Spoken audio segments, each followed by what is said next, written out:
Hello मेरे curious explorers and welcome to magnet brains where knowledge flows and idea grows. मैं हूं आपके science educator और आज के लेक्चर में स्टूडेंट्स हमने जो नया चैप्टर शुरू किया था क्लास 7 साइंस का चैप्टर 7 जो कि है हीट ट्रांसफर इन नेचर, उसको हम शुरू करेंगे। आज हम पढ़ेंगे कंडक्शन ऑफ हीट। उससे पहले मैं आपको बताऊंगी कि आखिर ये जो हीट की हम बात कर रहे हैं ये हीट होती क्या है।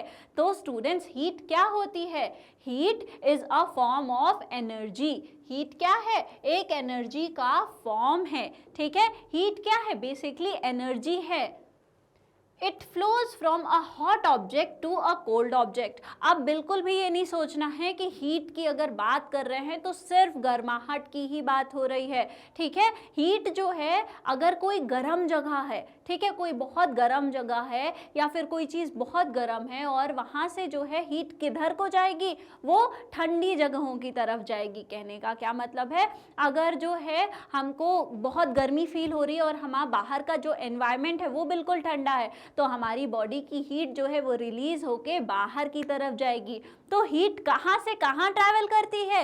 हीट जो है वो हॉट ऑब्जेक्ट से कोल्ड ऑब्जेक्ट की तरफ जो है जाती है। ठीक है, तो जहाँ गर्मी है वहाँ से हीट फ्लो करके कहाँ आती है? ठंडक की तरफ आती है। ऑलराइट, इसी वजह से जो है धीरे धीरे जो चीज़ें, अगर आपने एक कप चाय रखी है तो धीरे धीरे वो ठंडी हो जाती है। क्यों?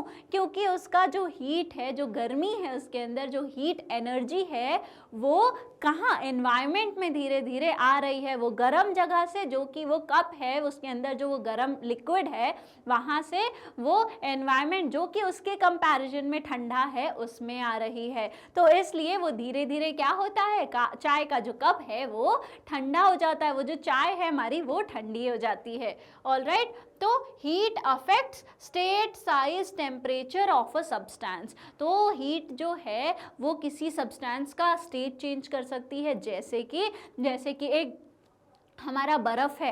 अब बर्फ़ क्या है? बहुत ठंडा है। जो आइस है वो बहुत ठंडा है और उसके कंपैरिजन में एनवायरनमेंट जो है वो गर्म है। तो एनवायरनमेंट की हीट जो है, गर्मी किधर जाएगी? ठंड की तरफ जाएगी। कहाँ से? हॉट ऑब्जेक्ट से कोल्ड ऑब्जेक्ट की तरफ। तो एनवायरनमेंट की जब हीट जो है वो उस आइस की तरफ जाएगी तो वो आइस उस हीट की वजह से पिघल जाएगा। तो वो पिघल रहा है तो उसका स्टेट चेंज हो रहा है, उसकी साइज चेंज हो रही है। टेम्परेचर जो कि पहले हो सकता है माइनस में रहा हो, अब वो धीरे धीरे नॉर्मल होने लगेगा। वो वाटर में चेंज हो जाएगा, फिर नॉर्मल वाटर टेम्परेचर पे आ जाएगा।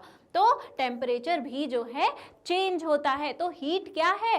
हीट बेसिकली एक एनर्जी है, एनर्जी का फॉर्म है। ऑलराइट, अब टेम्परेचर की बात करें तो क्या आपने, अगर कंफ्यूजन नहीं होना चाहिए कि टेम्परेचर क्या है और हीट क्या है, दोनों सेम नहीं होती हैं। हीट क्या है? एनर्जी है। और टेम्परेचर का मतलब होता है कोई चीज़ कितनी ज़्यादा गर्म या कितनी ज़्यादा ठंडी है। ठीक है, जब हम कहते हैं कि किसी को फीवर है, किसी का जो नॉर्मल टेम्परेचर है वो 98 डिग्री है, किसी का 96 डिग्री सेल्सियस है, या फिर अगर आप जो है 98 degree Celsius is very high temperature, इतना नहीं होता है, 98 डिग्रीज फ़ारेनहाइट होता है, जो आप जो है अपने थर्मोमीटर्स वगैरह में देखते हैं। जो नॉर्मल जो है रूम टेम्परेचर है वो सारी चीज़ें आप डिग्रीज में, डिग्री सेल्सियस की 37 डिग्री सेल्सियस बॉडी टेम्परेचर होता है। ये सारी जो चीज़ें हैं, जो डिग्री सेल्सियस वाली बात आ रही है वो किसके बारे में बता रहा है? कि ये जो है वो टेम्परेचर को बता रही है कि कोई चीज़ कितनी ज़्यादा गर्म है या फिर कितनी ज़्यादा ठंडी है। वेयरएज हीट क्या है? हीट एक एनर्जी है जो कि गर्म जगहों से ठंडी जगहों की तरफ फ्लो करती है। ऑलराइट, तो टेम्परेचर क्या है? टेम्परेचर बताता है कि हाउ हॉट और कोल्ड एन ऑब्जेक्ट इज, कि टेम्परेचर क्या बता रहा है कि कितनी गर्म या कितनी ठंडी कोई ऑब्जेक्ट है। Alright, measured using a thermometer in degree Celsius. अब आप जो है डिग्री सेल्सियस में जो है इसको मेजर करते हैं अपने थर्मोमीटर से। ठीक है, वो जो है वो टेम्परेचर है। Heat is the energy transferred due to temperature difference. अब इसका सेंटेंस का क्या मतलब है? ये जो हीट है वो ये बता रही है कि जो एनर्जी है वो ट्रांसफ़र हुई है और जो टेम्परेचर डिफरेंस है उसकी वजह से, कहने का क्या मतलब है, एक आइस है और दूसरी आइस है, दोनों अगर सेम टेम्परेचर पे हैं तो वो क्या होगा, वहाँ पे कोई भी एनर्जी जो है ट्रांसफ़र नहीं होगी। लेकिन अगर जो मैंने आपको बताया कि आइस को आपने नॉर्मल रख दिया या फिर आप एक कप चाय ले आए और चाय आपने रख दिया, तो चाय के टेम्परेचर में और एनवायरनमेंट के टेम्परेचर में डिफरेंस है। तो ये जो टेम्परेचर डिफरेंस की बात हो रही है, टेम्परेचर में वहाँ डिफरेंस है, दो जो चीज़ें हैं, एक चाय का कप और बाहर का एनवायरनमेंट, उनके टेम्परेचर में डिफरेंस है। तो वहाँ पे क्या होगा, वहाँ पे ये जो हीट है, ये जो हमारी हीट एनर्जी है वो ट्रांसफ़र होगी। कहाँ से कहाँ ट्रांसफ़र होगी, गर्म वाली जगह से ठंडी वाली जगह पे। वो चाय जो गर्म है वहाँ से उसके कंपैरिजन में जो एनवायरनमेंट है वो ठंडा है, वहाँ पे ट्रांसफ़र होगी। तो हीट एनर्जी क्या है, हीट एनर्जी ट्रांसफ़र हो रही है। वो जो एनर्जी ट्रांसफ़र हो रही है टेम्परेचर के डिफरेंस आने से वो है। तो दोनों चीज़ें कैसे अलग हैं, आई होप आपको समझ आ गई होगी। तो हमने देख लिया कि ये जो हीट है वो क्या है, टेम्परेचर क्या है, वो क्या है, वो दोनों सेम नहीं होते हैं, ठीक है। और हीट कहाँ से कहाँ को फ्लो करती है, हीट जो गर्म जगह है वहाँ से ठंडी जगह पे फ्लो करती है। तो how is heat transferred in nature, अब जो हमारा चैप्टर है हीट ट्रांसफर इन नेचर, आखिर ये होगा कैसे, आखिर हीट जो है वो ट्रांसफर हो कैसे रही है, हीट जो है एक जगह से दूसरी जगह जा कैसे रही है। तो there are 3 main modes of heat transfer, 3 main जो मोड हैं, 3 मेन जो तरीके हैं उनसे जो है हीट ट्रांसफर होती है। पहला कंडक्शन, दूसरा कन्वेक्शन और तीसरा रेडिएशन, ठीक है। ये 3 चीज़ों के बारे में हम इस चैप्टर में जो है जानेंगे, ठीक है। तो बेसिकली मैं आपको बता दूं, कंडक्शन मेनली सॉलिड्स में देखने को मिलता है, कन्वेक्शन जो है वो हमको अपने गैसेस या फिर लिक्विड्स में देखने को मिलता है, तो लिक्विड या फिर गैसेस में देखने को मिलता है। और जो रेडिएशन है, रेडिएशन हमको मेनली वैक्यूम में देखने को मिलता है। वैक्यूम क्या होती है, ऐसी जगह जहाँ पे एयर भी नहीं है, ठीक है, ऐसी जगह वैक्यूम, बिल्कुल ठीक है। तो ये चीज़ें हम जो है, ये तीनों मोड्स जो हैं वो हम इसी चैप्टर में जो है पढ़ेंगे। आइए हम अपने चैप्टर में जो है आगे बढ़ते हैं और स्टार्ट करते हैं कंडक्शन ऑफ हीट को। कंडक्शन ऑफ हीट को हम एक एक्सपेरिमेंट से आइए शुरू करते हैं। तो ये एक्सपेरिमेंट जो है आपको सुपरविजन में करना है अपने टीचर्स के या फिर किसी अडल्ट के। अब हमको क्या करना है, एक ऐसा सेटअप बनाना है, ऑलराइट। ये एक जो है स्टैंड है। अब इस स्टैंड पे ये जो पार्ट है स्टूडेंट्स, ये किस चीज़ का है, मेटल का। और मैंने आपको बताया कि मेटल क्या होता है, गुड कंडक्टर होता है हीट का। तो अगर वो हीट का गुड कंडक्टर है, इसका मतलब जब उस पर हीट पड़ेगी तो वो हीट अपने थ्रू पास होने देगा, अपने थ्रू आगे बढ़ाएगा, ऑलराइट। ये चीज़ आप दिमाग में रखिएगा। तो ये स्टैंड पे एक मेटल स्ट्रिप है, एक बर्निंग कैंडल है और ये जो 1 2 3 4 है ये जो है पिन है, ठीक है। आइए हम एक्टिविटी अपनी परफॉर्म करते हैं और क्या क्या करना है उनके स्टेप्स देखते हैं। तो take a strip of metal such as aluminium और आयरन अबाउट 15 सेंटीमीटर लॉन्ग। आप एक मेटल की स्ट्रिप लीजिए और उसको जो है अप्रॉक्सीमेटली 15 सेंटीमीटर लॉन्ग लीजिए। वो आपकी जो है एल्यूमिनियम की हो सकती है, आयरन की हो सकती है। अब आप देखें तो ये दोनों ही चीज़ें हैं, ये क्या हैं, ये गुड कंडक्टर हैं इलेक्ट्रिसिटी की, ठीक है। क्यों गुड कंडक्टर हैं, क्योंकि ये दोनों ही क्या हैं, ये दोनों ही किसका एग्जाम्पल हैं, ये दोनों मेटल्स हैं, ठीक है। पुराने चैप्टर्स बिल्कुल भी नहीं भूलने हैं क्योंकि मैंने आपको बताया ये पूरी बुक जो है इंटरकनेक्टेड है, बहुत इंटरेस्टिंग जो है इस बुक का कंस्ट्रक्शन है। तो हमारा जो एल्यूमिनियम और आयरन है वो क्या है, वो मेटल है। तो हमने मेटल लिया और क्योंकि मेटल गुड कंडक्टर है, ये चीज़ दिमाग में रखते हुए आइए हम आगे जो है अपनी एक्टिविटी परफॉर्म करते हैं।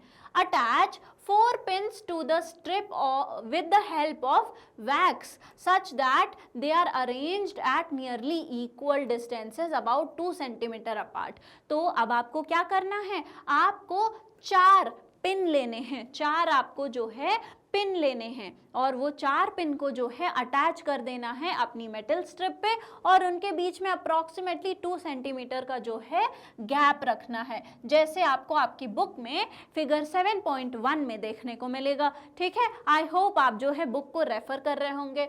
अब secure this strip to a stand and label the pins as 1, 2, 3 and 4। तो अब जो है आपको क्या करना है, 1, 2, 3 एंड 4 ये जो पिन है हमारी उनको जो है यहाँ पे आपने अटैच किया। अब आपने अटैच आखिर कैसे किया, आपने क्या लिया, वैक्स लिया। जैसे जब हमारी जो है मोमबत्ती वो खड़ी नहीं होती है तो थोड़ा सा मेल्टेड वैक्स लगाते हैं और चिपका देते हैं तो वो बिल्कुल तुरंत कैसे मेल्टेड वैक्स जो है सॉलिड हो जाती है, वैसे ही आपको वैक्स लेना है और उसको जब आप ऊपर चिपका देंगे इस पे तो वैक्स थोड़ी देर में बिल्कुल सॉलिड हो जाएगी और जो है वो इस मेटल स्ट्रिप पे चिपक जाएगी। ऐसे ही वैक्स की हेल्प से आपको ये चारों जो है पिन उनको क्या करना है, उनको जो है अपनी जो ये मेटल की स्ट्रिप है इस पे चिपका देना है और जब वो चारों चिपक जाएं एक स्पेसिफिक डिस्टेंस पे तो उनको नाम दे देना है 1, 2, 3 और 4। ऑलराइट, हमने क्या किया, 1, 2, 3 और 4 नाम दे दिया।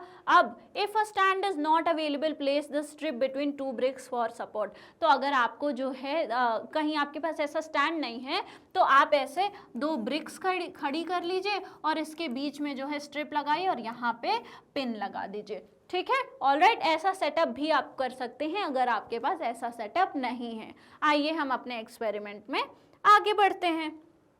अब heat the end of strip that is away from the stand with the candle और अ स्पिरिट लैम्प। अब जो दूर है, मतलब कि ये जो स्टैंड है इससे जो दूर वाला पार्ट है वहाँ पे आप क्या करिए, वहाँ पे आप एक तो या तो कैंडल जला दीजिए या फिर स्पिरिट लैम्प जो है वो जला दीजिए, जैसे आपको इस फिगर में दिख रहा है।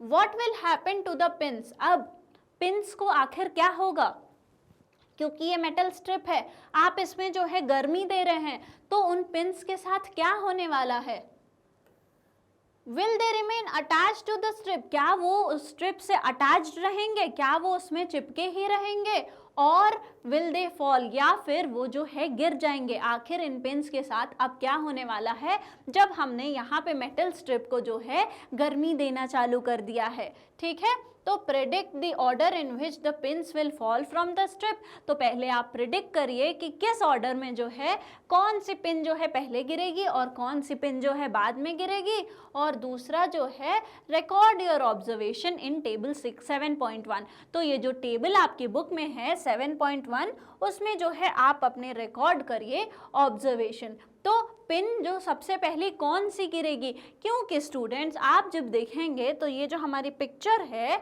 इसमें यहाँ पे हमने क्या दिया, हीट दिया। अब हमको ये पता है कि ये किसकी है, ये जो स्टैंड है ये मेटल का बना हुआ है और मेटल क्या होता है, मेटल तो गुड कंडक्टर होता है हीट का, तो वो अपने थ्रू हीट को पास करेगा। और ये जो हमने पिन्स चिपकाई हैं ये किसकी हेल्प से चिपकाई हैं, ये वैक्स की हेल्प से चिपकाई हैं। जब वैक्स को हीट मिलती है तो वो मेल्ट हो जाता है।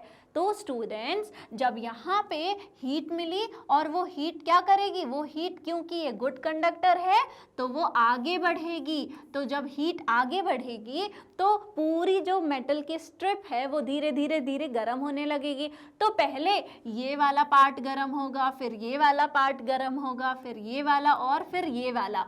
तो पहले यहाँ की जो वैक्स है वो पिघल जाएगी और जैसे ही वैक्स पिघलेगी तो ये जो 1 नंबर है वो फॉल कर जाएगा। ठीक है, तो हम अगर प्रेडिक्ट करने पे आए तो कौन सा जो हमारा वो पिन है वो फॉल करेगा, वो है पहला, फर्स्ट जो है। और ऑब्जर्वेशन में भी सेम आएगा क्योंकि हमको पता है कि वो क्या है, गुड कंडक्टर है हमारा वो जो मेटल स्ट्रिप है। तो हीट धीरे धीरे आगे बढ़ेगी तो जिसको पहली हीट मिलेगी वो वाला जो वैक्स है वो पहले जो है पिघल जाएगा। तो कौन सा वाला, फर्स्ट नंबर वाले को पहले हीट मिलेगी और फर्स्ट नंबर वाला पिन पहले गिर जाएगा। ऑलराइट, और इसके रीज़न क्या है, आपने रीज़न क्या ऑब्जर्व किया, मैंने रीज़न आपको बता दिया।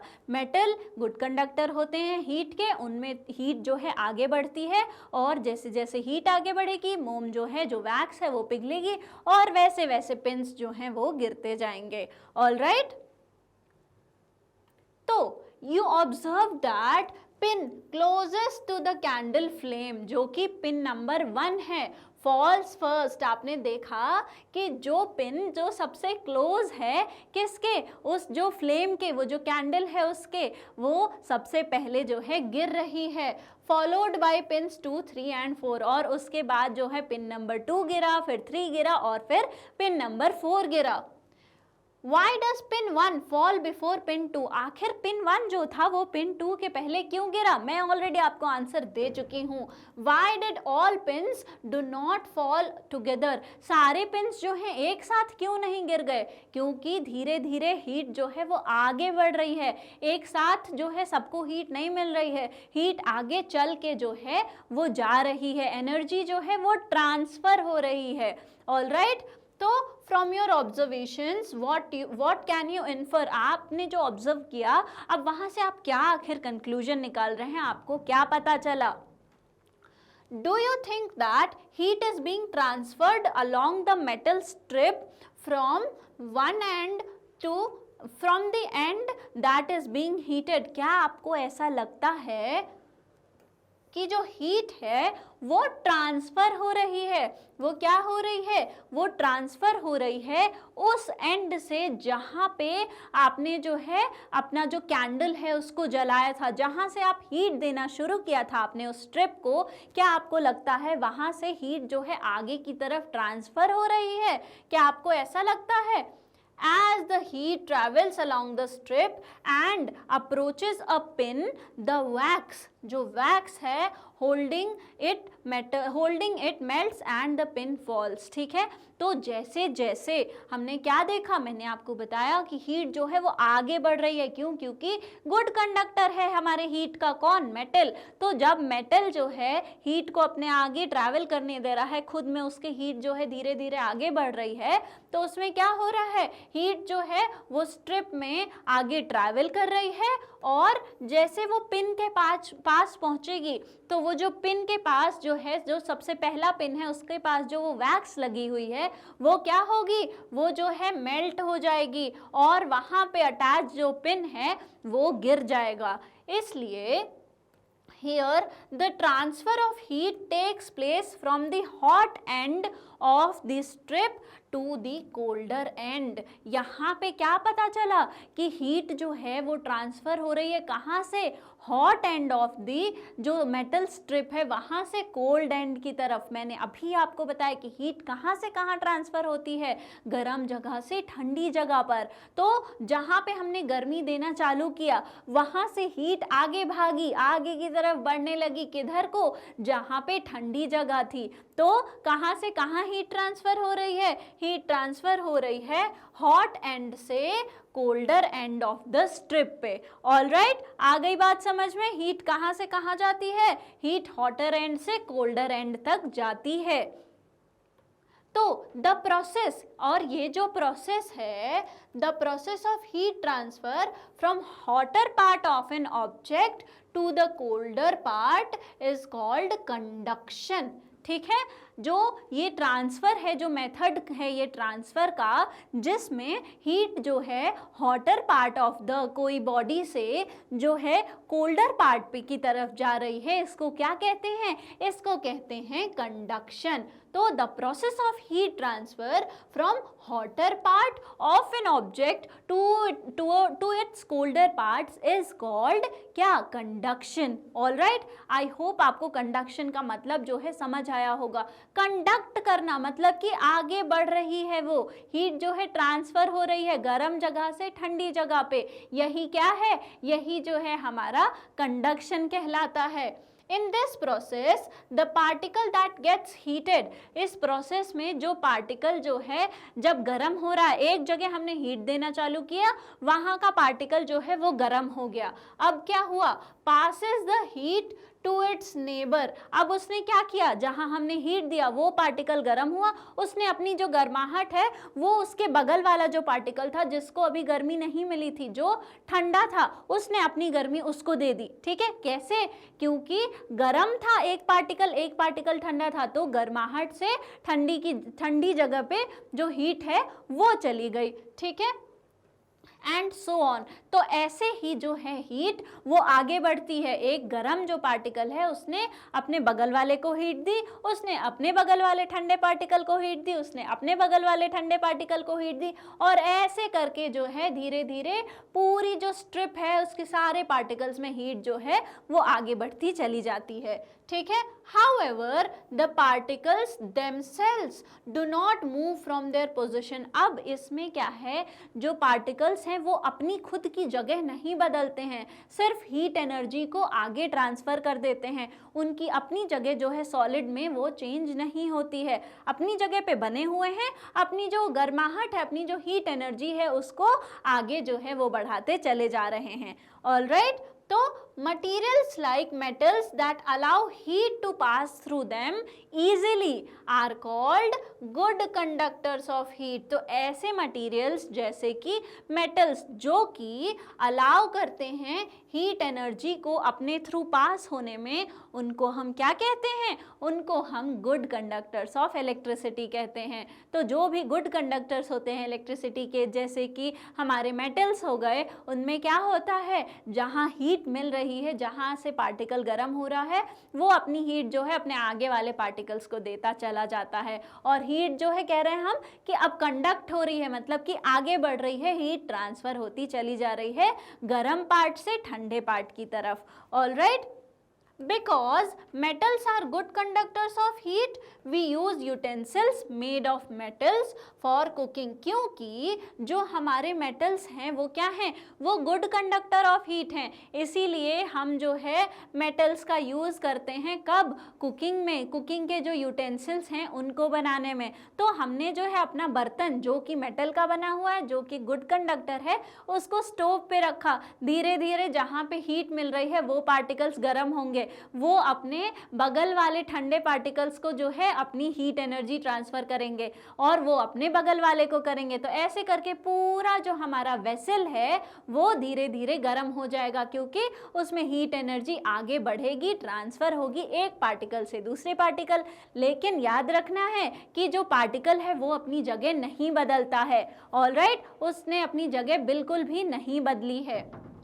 इन solids heat transfer takes place mainly through the process of conduction. Solids में, जो सॉलिड्स हैं उनमें क्या होता है, जो हीट ट्रांसफर है वो मेनली कैसे होता है, वो बेसिकली कंडक्शन के प्रोसेस की वजह से होता है, कंडक्शन के थ्रू होता है। तो सॉलिड्स ने कौन सा तरीका अपनाया हीट एनर्जी को ट्रांसफर करने का, उन्होंने कंडक्शन का तरीका अपनाया, अपनी हीट एनर्जी को जो है आगे बढ़ाने का, ट्रांसफर करने का। If we use a strip made of a material like wood और glass in place of a metal strip to perform activity 7.1 the pins will not fall. तो जो हमने अभी एक्टिविटी की थी जिसमें हमने मेटल स्ट्रिप यूज करी थी, जो कि मेटल की थी ऑफ कोर्स, और वो गुड कंडक्टर था, अगर हम उस मेटल स्ट्रिप की जगह जो है क्या यूज कर ले, ये कह रहे हैं आप वहां पे अगर एक वुड की स्ट्रिप लगा दें या फिर एक ग्लास लगा दें, तो जो है पिन जो है वो फॉल नहीं करेगा। वो जो है ये ऐसे मटेरियल हैं जो कि पुअर कंडक्टर हैं या फिर इंसुलेटर्स कहते हैं इनको। ठीक है, तो ये जो इंसुलेटर्स हैं ये अपने जो है पार्टिकल्स में आगे जो है एनर्जी ट्रांसफ़र नहीं करते हैं। इनमें जो है जो एनर्जी है हीट एनर्जी वो आगे कंडक्ट नहीं होती है, ट्रांसफ़र नहीं होती है। इसलिए इसमें क्या होगा, भले ही आपने एक ग्लास की जो है वो लगा दी, स्ट्रिप लगा दी, उस पर जो है 4 पिन लटका दिए और एक तरफ आपने कैंडल जलाई। जब आपने वो कैंडल जलाया तो इन्होंने क्या किया, आगे तो बढ़ाया ही नहीं, वो हीट एनर्जी ट्रांसफर ही नहीं हुई एक पार्टिकल से दूसरे पार्टिकल पे, तो वो पिन तक तो जाएगी ही नहीं, उस वैक्स को मेल्ट ही नहीं करेगी, क्योंकि वहां तक तो हीट एनर्जी आई ही नहीं। इसलिए ये क्या है, ये जो हमारा पिन है वो फॉल नहीं करेगा। क्यों? क्योंकि ये तो इंसुलेटर्स हैं। ठीक है, तो can you think of the reason for this? क्या आपने रीजन सोचा? बिल्कुल, मैंने अभी आपको बताया कि वो इंसुलेटर्स हैं। Materials such as glass and wood do not allow heat to pass through them easily and are called insulators या फिर poor conductors of heat। तो आप देखेंगे तो ये जो हैं पुअर कंडक्टर हैं, किसके? हीट के। इसलिए ये क्या करते हैं, ये आगे जो है ट्रांसफर नहीं करते हैं। ग्लास हो गया, वुड हो गया, ये अलाउ नहीं करते हैं अपने थ्रू हीट को आगे बढ़ाना। इनके थ्रू हीट जो है वो आगे ट्रांसफर, हीट एनर्जी नहीं होती है, इसलिए इनको हम इंसुलेटर्स कहते हैं या फिर पुअर कंडक्टर ऑफ हीट कहते हैं। Alright, clay and porcelain are also poor conductors of heat. ठीक है, जो क्ले, जो मिट्टी के बर्तन आ रहे हैं, जो पोर्सलिन है, जो चीनी मिट्टी के जो बर्तन आते हैं, वो भी क्या होते हैं, वो भी पुअर कंडक्टर ऑफ हीट होते हैं, वो भी इंसुलेटर्स होते हैं। इसीलिए जो टी या कॉफ़ी है उनको कप्स में रखा जाता है, सो दैट वो ज़्यादा देर तक जो है ठंडे, जो है गर्म रहें। कहने का क्या मतलब है, क्योंकि वो पुअर कंडक्टर ऑफ हीट है। ठीक है, अब वो क्या है, इंसुलेटर्स हैं, वो अपने थ्रू पास नहीं होने देंगे। तो एक फ़ायदा ये है कि जब आप उसमें जो है चाय रखेंगे, कॉफ़ी रखेंगे, तो आप जब उसको उठाएंगे तो वो बाहर का जो बर्तन है, क्योंकि वो इंसुलेटर का बना हुआ है, तो उसमें जो है वो गर्म नहीं होगा, उसमें हीट जो है ट्रांसफ़र नहीं होगी, तो आपका हाथ जो है वो जलेगा नहीं। और दूसरी बात क्या है, क्योंकि वहाँ पे वो जो है अब्जॉर्ब ही नहीं कर रहा है हीट को, हीट जो है उसके पार्टिकल्स में आगे ट्रैवल ही नहीं कर रही है, ट्रांसफ़र ही नहीं हो रही है। तो अगर हीट ट्रांसफ़र ही नहीं हो रही है तो वो जो हमारी चाय कॉफ़ी है वो ज़्यादा देर तक क्या होगी, वो ज़्यादा देर तक जो है गर्म बनी रहेगी। ऑलराइट, तो अब जो है हमको पहले तो पता चल गया कि now I know Why we generally use metal utensils for cooking। अब पता चल गया कि हम जनरली मेटल के जो यूटेंसिल्स हैं उनको खाना बनाने के लिए क्यों यूज़ करते हैं। Whereas we prefer clay and porcelain cups for drinking tea और कॉफ़ी। और हम ये भी प्रेफर करते हैं क्ले को या फिर पोर्सलिन के कप्स को कॉफ़ी और टी ड्रिंक करने के लिए। क्यों? क्योंकि हमारे जो मेटल के यूटेंसिल्स हैं वो गुड कंडक्टर हैं, वो जो है पूरी हीट स्प्रेड करेंगे और फिर खाना जो है वो पकेगा उस गर्मी से। और जो हमारे कप हैं क्ले या पोर्सलिन के, वो जो है पुअर कंडक्टर हैं, तो वो जो है हीट को अपने थ्रू ट्रांसफ़र नहीं होने देंगे, तो चाय भी गर्म रहेगी और हमारा हाथ भी नहीं जलेगा। तो ये जो हमारा दिमाग में क्वेश्चन आ रहा था, ये जो हमारी चीज़ है, ये तो हमको आज इसके पीछे का साइंस पता चल गया। साथ ही साथ कंडक्शन में हमने क्या क्या पढ़ा कि कंडक्शन जो है सॉलिड्स में होता है, देखने को मिलता है, और कहाँ से कहाँ होता है, हॉटर एंड से कोल्डर एंड की तरफ। जो कंडक्शन है वो हॉटर एंड से कोल्डर एंड की तरफ होता है। हीट कहाँ से कहाँ ट्रांसफ़र होती है, गर्म जगह से ठंडी जगह की तरफ। और particles pass heat energy to neighbouring particles. और जो पार्टिकल्स हैं वो खुद मूव नहीं करते हैं, वो हीट एनर्जी अपने से बगल वाले को जो है ट्रांसफ़र करते हैं, पहले ने दूसरे को, दूसरे ने तीसरे को, ऐसे जो हीट है वो आगे ट्रांसफ़र होती चली जाती है। एग्जाम्पल देख लेते हैं। एग्जाम्पल क्या है, a metal spoon in hot tea gets hot from the tip to the handle. एक जो मेटल स्पून है, आपने अगर उसको जो है रख दिया किस में, गरम चाय में, तो क्या होता है, वो जो है पहले नीचे का उसका जो पार्ट है वो तो चाय में है और वो गरम है, धीरे धीरे वो ऊपर टिप तक भी जो है गरम हो जाता है। क्यों? क्योंकि वो कंडक्टर है किसका, हमारे हीट का। तो उसके जब नीचे के पार्टिकल्स गरम होते हैं तो वो अपनी हीट एनर्जी अपने बगल वाले पार्टिकल को देते हैं, और ऐसे करके वो पूरी हीट एनर्जी जो है वो ऊपर को ट्रांसफ़र हो जाती है और पूरा जो स्पून है वो धीरे धीरे गर्म हो जाता है। ऑलराइट, तो ये हमने समझ लिया कंडक्शन के बारे में। अब list some materials around you and classify them as good और पुअर कंडक्टर्स ऑफ हीट। तो आपके आसपास कुछ मटेरियल्स को ऑब्जर्व करिए और उनको क्लासिफाई करिए किस में, गुड या फिर पुअर कंडक्टर ऑफ हीट में। जैसे यहाँ पे स्टील है, ये क्या है, गुड कंडक्टर ऑफ हीट है। हमारे बहुत सारे बर्तन जो स्टील के बने होते हैं वो अच्छा कंडक्टर होता है।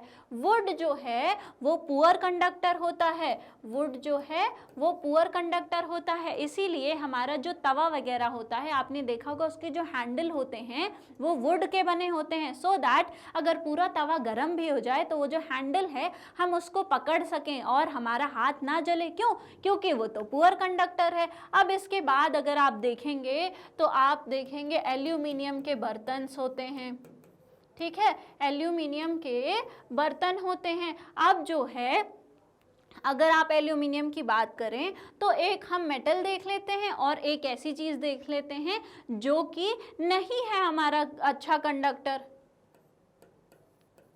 जो कि है आपके रबर के ग्लव्स। देख लीजिए आप, जो रबर के ग्लव्स आते हैं वो पुअर कंडक्टर होते हैं। वो क्या होते हैं? Poor conductor. एल्यूमिनियम जो है वो गुड कंडक्टर है, इसीलिए रबर के ग्लव्स जो हैं वो इलेक्ट्रिशियंस पहन के जो है वो काम करते हैं। या फिर आपने देखा होगा कि जो माइक्रोवेव वाले ग्लव्स आते हैं वो भी कैसे होते हैं, वो पुअर कंडक्टर होते हैं हीट के, सो दैट जो है आप अगर माइक्रोवेव से कोई गर्म बर्तन निकालें तो आपका हाथ जो है ना जले। और वो जो ग्लव है वो पुअर कंडक्टर है, तो वो अपने थ्रू जो हीट एनर्जी है वो आपके हाथों तक नहीं पहुंचने देगा और आपके हाथ जो हैं वो नहीं जलेंगे। और जो हमारा एल्यूमिनियम है, ये इसके जो बर्तन हैं वो भी बनते हैं। तो ये क्यों बनते हैं? क्योंकि ये गुड कंडक्टर ऑफ इलेक्ट्रिसिटी है। ऑलराइट, तो ये जो टेबल जो है 7.2, इसमें आपको भी ऑब्जर्व करना है और इसको जो है आप अपने ऑब्जर्वेशन के हिसाब से जो मटीरियल्स आप देख रहे हैं उसको क्लासिफाई करके लिखना है। ऑलराइट, तो क्या आपने अपनी इस लिस्ट में एयर को भी शामिल किया? क्या आपने जो ये टेबल देखी उसमें क्या आपने एयर को भी शामिल किया? आइए एक बहुत ही इंटरेस्टिंग चीज़ देखते हैं।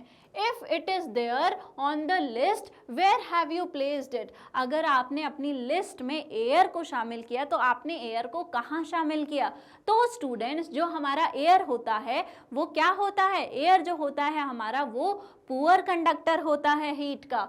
Alright, so you must have experienced that during winters we prefer wearing woolen clothes to keep ourselves warm. तो आपने नोटिस किया होगा, ऑफ कोर्स जब भी ठंड आती है तो हम क्या करते हैं? वुलन क्लॉथ पहनते हैं। तो उससे क्या होता है? हमारी जो बॉडी है उसमें क्या होती है? गर्माहट महसूस होने लगती है। ऑलराइट, तो जो वुलन फैब्रिक होती है वो क्या करती है? Traps air in its pores and is a poor conductor of heat. ठीक है, तो जो हमारा वुलन फैब्रिक है, जो हम ठंडियों में जो कपड़े पहनते हैं, वो जो मोटे ऊन के बने कपड़े पहनते हैं, उसमें क्या होता है? जो वुलन फैब्रिक है वो उसके पोर्स में जो है हवा को जो है रोक के रखती है, वो जो हवा को है वो ट्रैप करके रखती है। और हवा जो है वो क्या होता है? पुअर कंडक्टर होता है। किसका? हीट का। तो जो हवा होती है हमारी वो पुअर कंडक्टर है। किसकी? हीट की। It reduces heat flow from our bodies to our surrounding. अब क्या देखने वाली बात है कि हमने क्या करा? हमारी बॉडी में जो हीट है, नेचुरल जो हीट है, उसके ऊपर हमने कपड़े पहन लिए। किस चीज़ के? हमने पहन लिए वुलन के। और वूल में क्या है? एयर ट्रैप्ड है। और एयर क्या है? एयर एक इंसुलेटर है, पुअर कंडक्टर है। तो हमारी बॉडी और एनवायरनमेंट के बीच में एक जो है वॉल आ गई इंसुलेटर की। अब वो क्या करेगी? वो अपने थ्रू जो है बॉडी की हीट बाहर आने ही नहीं देगी। तो अगर हमारी बॉडी की हीट जो है बाहर नहीं आएगी, क्योंकि हमारी बॉडी अब गर्म होगी और उसकी हीट जो है वो बाहर के ठंडे विंटर वाले एनवायरनमेंट में नहीं आएगी, तो क्या होगा? हमारी बॉडी जो है गर्म फील करेगी। तो it reduces heat flow from our bodies to our surrounding. इस वर्ड का यही मतलब है। As a result we feel warm, और इसकी वजह से हमको क्या होता है? हमको गर्मी फील होती है, हमारा जो शरीर है वो गर्म फील होता है। सिमिलरली, उसी तरह air trapped between the layers of clothing acts as a poor conductor of heat and keeps us warm. और उसी तरह से हमारी जो एयर है हमारे, अगर मल्टीपल लेयर्स पहने हैं आपने कपड़ों के, उनके बीच में जो ट्रैप हो गई है वो भी पुअर कंडक्टर ऑफ हीट की तरह काम करती है और जो है गर्माहट जो है मेंटेन करके रखती है। जैसे वूल ने अपने अंदर एयर ट्रैप करके रखा था, वैसे अगर मल्टीपल लेयर हैं क्लोथिंग के तो हर लेयर के बीच में थोड़ी सी एयर ट्रैप होगी और वो एयर जो है वो पुअर कंडक्टर है किसकी, हीट की, तो वो हीट को जो है अपने थ्रू आगे एनवायरनमेंट में जो है ट्रांसफ़र ही नहीं होने देगी। और अगर वो ट्रांसफ़र नहीं हो रही है तो क्या है, तो हमारा जो बॉडी है वो वार्म फील करेगा। The presence of air between two thin blankets is the reason why we prefer them over one thick blanket to keep us warm। तो आपने नोटिस किया होगा कि अगर आपने कोई एक जो ब्लैंकेट ओढ़ी है उसमें अगर आपको जो है भले ही वो मोटी है और आपको ठंड लग रही है, उसके ऊपर आपने जो है भले ही एक पतली चादर डाल ली तो क्या होता है, आपको जो है गर्माहट महसूस होने लगती है। ठीक है, क्यों ऐसा हो रहा है, क्योंकि अब उसके ऊपर एक और लेयर आ गई। हमारी जो पहले ब्लैंकेट थी अब उसके ऊपर एक और लेयर आ गई और इन दो लेयर्स के बीच में स्टूडेंट्स क्या है, एयर है और एयर पुअर कंडक्टर है किसकी, हीट की। तो हमारी बॉडी जिसके ऊपर हमने ओढ़ रखी है दो लेयर, उसके बीच में क्या है, एक जो है एयर की भी लेयर आ गई। तो हमारी जो बॉडी की हीट है वो एनवायरनमेंट में नहीं जा पाएगी और हमको जो है ठंड नहीं लगेगी, हमारी बॉडी की जो हीट है वो लूज नहीं होगी। इसलिए हम दो पतले ब्लैंकेट्स को प्रेफर करते हैं रादर देन एक मोटा ब्लैंकेट ओढ़ना। ऑलराइट, इसलिए जो है हमारे जो घर में ब्लैंकेट्स वगैरह होते हैं, आपने देखा होगा कभी कभी उनके ऊपर कवर लगता है, या फिर आपने अगर कोई ब्लैंकेट ओढ़ा है फिर भी ठंड लग रही है और उसके ऊपर पतली चादर भी डाल ली या फिर कोई ब्लैंकेट और डाल लिया तो जो है बहुत अच्छा सा गर्माहट जो है थोड़ी देर में मेंटेन हो जाती है। ऑलराइट, तो इसलिए ये जो एयर है ये हमारा पुअर कंडक्टर है और ऐसे ही ये as poor conductor insulator use होता है। और यही साइंस है कि जो दो थिन ब्लैंकेट्स हैं वो जो है ज़्यादा गर्माहट देती हैं एक थिक ब्लैंकेट के अगर कंपैरिजन में देखें तो। ऑलराइट, तो is it possible to construct houses that are not affected much by the outside heat and cold? क्या ये possible है कि ऐसे घर बनाए जा सकें जो कि ज़्यादा जो है अफेक्ट नहीं होते हैं किससे, हीट एंड कोल्ड से? तो आपके दिमाग में क्या रखना है, आपके दिमाग में रखना है कि दो लेयर्स के बीच में एयर ट्रैप होनी चाहिए और एयर ट्रैप होके क्या कर रही है, एयर जो है इंसुलेटर है।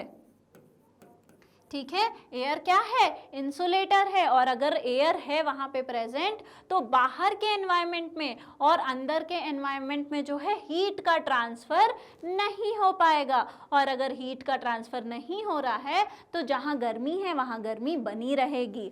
ऑलराइट, तो houses constructed in places with very hot or very cold climate often use the concept of heat transfer to keep them cool और warm।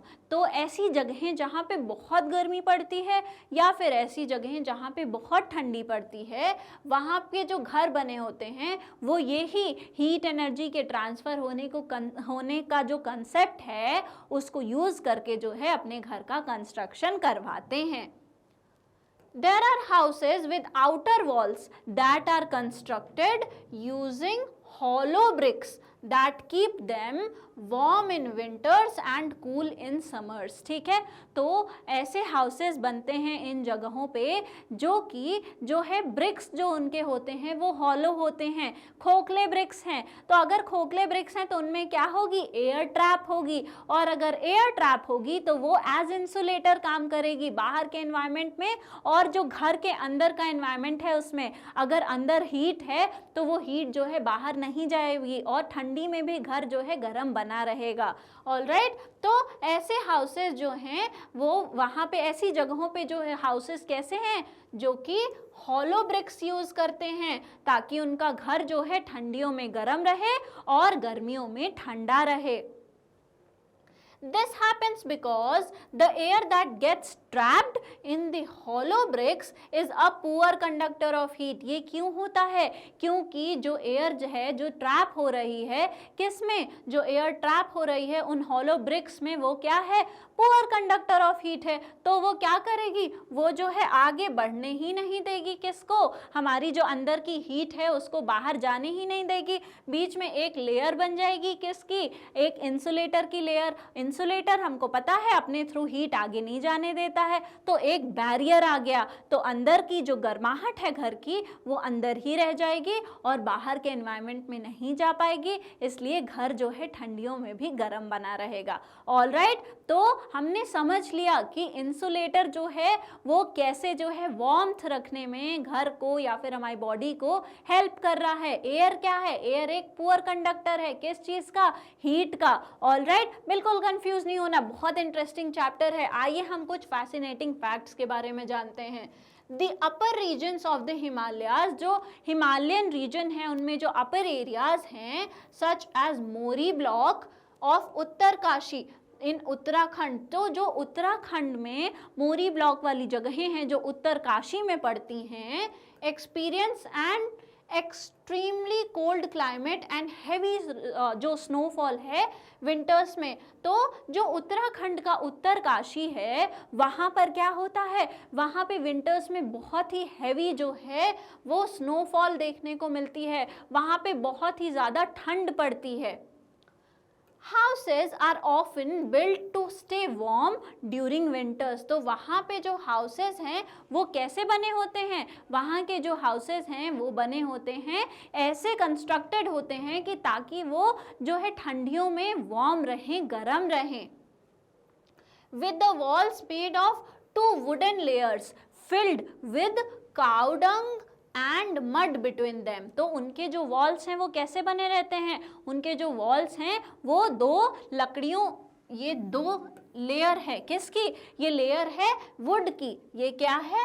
वुड। और इसके बीच में स्टूडेंट्स वो क्या फिल कर देते हैं? इसके बीच में वो काऊ डंग फिल कर देते हैं या फिर मड फिल कर देते हैं। ठीक है, अब ये सारी चीजें क्या हैं? ये सारी चीजें पुअर कंडक्टर ऑफ हीट हैं। ऑलराइट, तो as wood and mud are poor conductors of heat, तो ये जो हमारी वुड की लेयर है उसके बीच की जो फिलिंग है वो भी पुअर कंडक्टर ऑफ हीट है।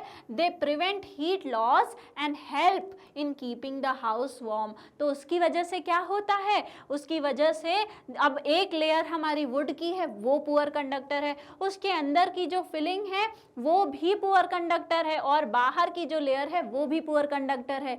तो यहाँ पे एक बहुत ही मोटी लेयर बन जाती है। किस चीज़ की? बहुत मोटी लेयर बन जाती है इंसुलेटर की। तो इतनी ज़्यादा वहाँ पे ज़्यादा ठंडी है, बाहर का एनवायरनमेंट बहुत ठंडा है, तो इसलिए अंदर की जो हीट है वो इस सॉलिड इंसुलेटर की वॉल की वजह से बाहर नहीं जा पाती है। अंदर की जो हीट एनर्जी है वो बाहर ट्रांसफ़र नहीं हो पाती है और जो घर है वो गर्म बने रहते हैं। ऑलराइट, तो आपने देखा कि उन्होंने ये हीट एनर्जी का जो ट्रैवल करने का, ये जो कंडक्शन का जो हीट एनर्जी के मेथड है, ये जो प्रोसेस है, इस टेक्निक को यूज़ करके उन्होंने कितने अच्छे से यूज़ करा है और साइंस को यूज़ करके उन्होंने अपनी लाइफस्टाइल को जो है कैसे ईजी बना लिया है। तो हमने देख लिया कि कंडक्शन क्या होता है, कंडक्शन के मेथड क्या होते हैं, हीट क्या होती है, साथ ही साथ हीट कैसे जो है कंडक्शन में आगे बढ़ती है, गर्म जगह से ठंडी जगह जाती है। साथ ही साथ हमने देख लिया कि ठंडी जगहों पे जो है, बहुत गर्म जगहों पे, बहुत ठंडी जगहों पे कैसे आप ये कंडक्शन के मेथड का, ये इंसुलेटर के मेथड को यूज़ करके, ये जो साइंस है इसको यूज़ करके जो है एनर्जी को जो है, जो हीट एनर्जी है उसको एक जगह से दूसरी जगह जाने से रोक पाते हैं और अपनी बॉडी को, अपने घरों को जो है वहाँ की गर्मी या ठंडक को जो है मेंटेन रखते हैं। आज के लेक्चर में बस इतना ही, और अगर आपको और भी जो है लेक्चर्स देखने हैं, वीडियोस देखने हैं, तो वो बिल्कुल फ्री में अवेलेबल है हमारे मैग्नेट ब्रेन्स के यूट्यूब चैनल, हमारे मोबाइल एप्लीकेशन और हमारी वेबसाइट पे। साथ ही साथ हमारे ई नोट्स और ई बुक्स का लिंक आपको डिस्क्रिप्शन बॉक्स में मिल जाएगा। हमारे जो अदर टॉप कोर्सेज हैं स्टूडेंट्स, जो कि इंग्लिश और हिंदी दोनों ही मीडियम में अवेलेबल हैं, चाहे वो सीबीएसई बोर्ड हो, Delhi board, Bihar board, UP board, MP board, Rajasthan board, वैदिक मैथ्स क्रैश कोर्स और स्पोकन इंग्लिश भी हाई क्वालिटी में अवेलेबल हैं। तो इस लेक्चर को ज़्यादा से ज़्यादा शेयर करिए, लाइक करिए, हमारे चैनल को सब्सक्राइब करिए, पढ़ते लिखते रहिए, हंसते मुस्कुराते रहिए। Thank you very much.